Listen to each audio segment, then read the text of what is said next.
లేక ప్రతిష్ట చేయలేకపోతున్నామే తప్ప చేయకూడదనేది ఇట్లా కాదు తల్లి.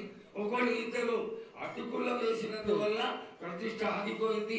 ఎవరు అడ్డుపుల్ల వేసినా గాని తొలగించేదాన్ని నేను ఇంకా మాత్రం నేను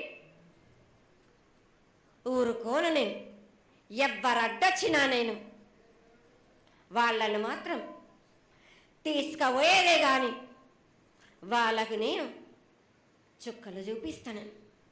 ఇంకా మాత్రం నేను మాత్రం ఊరుకోను బాలక.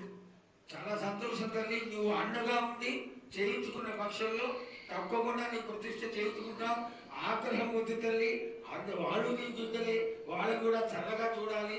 తర్వాత ఈ సంవత్సరం పసిపిల్లలు బాగా అందరూ ఎలా ఉంటారు, వర్షాలు లేవనుకున్నటువంటి వర్షాలు నువ్వు రాగానే 15 రోజుల్లో ఇంచుమించుగా సరిపడేటటువంటి వర్షాలు కురిసినాయి. కానీ చక్కటి వర్షాలను కురిపించి పాడి పంటలు ఇచ్చి మమ్మల్ని అందరినీ ఆశీర్వదించి నీ యొక్క అనుగ్రహాన్ని తెలియజేయ తల్లి. పాడి పంటలేగా దానికి సమానంగా ఉన్నది బాలకు. గత ఏడు చెప్పినట్టు ఈ ఏడు కూడా మీకు వర్షాలు మాత్రం కుంభ వర్షాలు ఉన్నాయి. జనాలు మట్టుకు జాగ్రత్తగా ఉండాలి. కొట్టుకుపోయే ప్రమాదం కూడా ఉన్నది. అగ్ని ప్రమాదాలు ఉన్నాయి.